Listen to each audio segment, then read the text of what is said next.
Hi, welcome to Brady's Blunders, where I show you the mistakes in my games, hoping you don't make the same ones in yours. And this is a direct continuation from the previous video.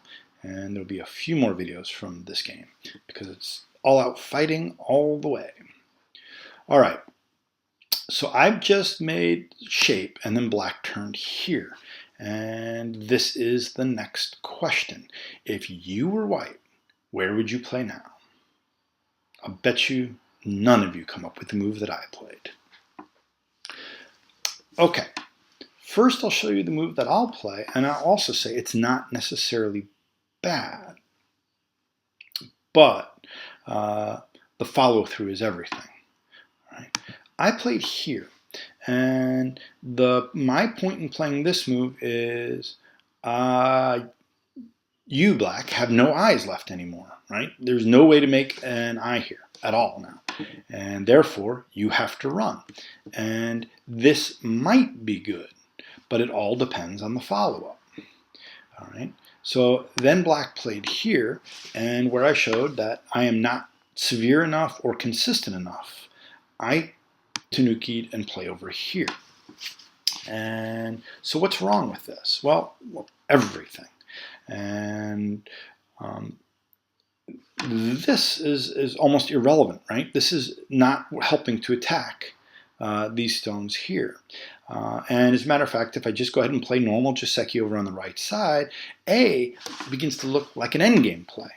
And we don't play endgame plays in the beginning, right? We're still, in the opening or at least early middle game. And if all I'm doing with A is, securing my area, it's way too early to do this. If I played A to attack, then I need to go ahead and attack with that sequence that we looked at earlier, and really threaten. And maybe I can get away with this. Maybe I can actually kill black with some sequence like this, in which case A is brilliant, right? A created a safe base for this group and took away this group's eye space, and bam, game over. Now, reality is there's cutting points in my shape. I have no confidence at all that this will kill black, but at least it's all consistent. And this would have been far better than the game. Right? Make sure your moves are working together. Your plan may not be good, but at least it's a plan. And tanuking over here on the right side was not part of any plan and just made my plays look a little bit random. Okay, so let's go back to normal and say what I should have played when black turned here. This is what we call a thank you move. And there's several reasons it's a thank you move. If I go back one more space, actually, we don't know where black wants to play because there's been no additional development in the area. And there's a chance that black will want to play here, but there's also a chance black will want to play a clamp or a peep. And we won't know until there's further development. So when black plays here, black's saying, well, no, for whatever reason, I know where I want to play.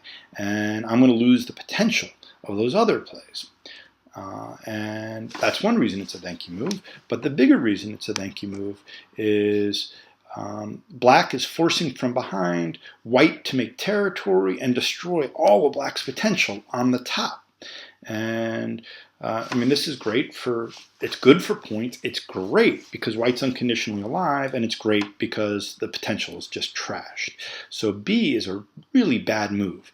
And 90% of the time when your opponent plays a thank you move, you should go ahead and answer. And you should say, thanks, I really appreciate that. It's sometimes hard for me because I feel like it's gote.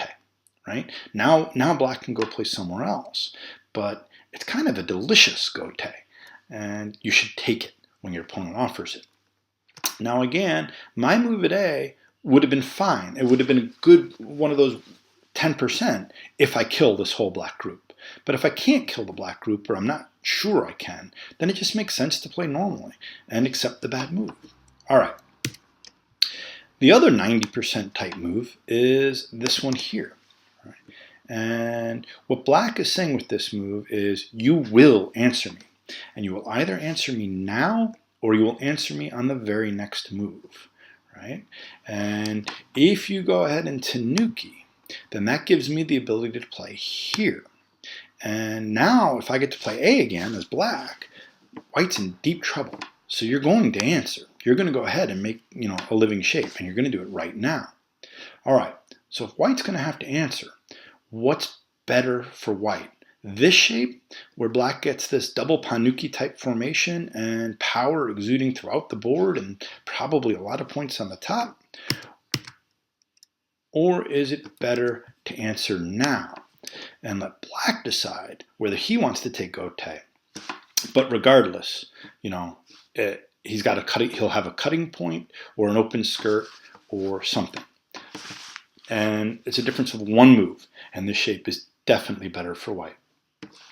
And again, this may have been that one of the 10% if I can severely attack this group, but more likely, I'm better off just answering.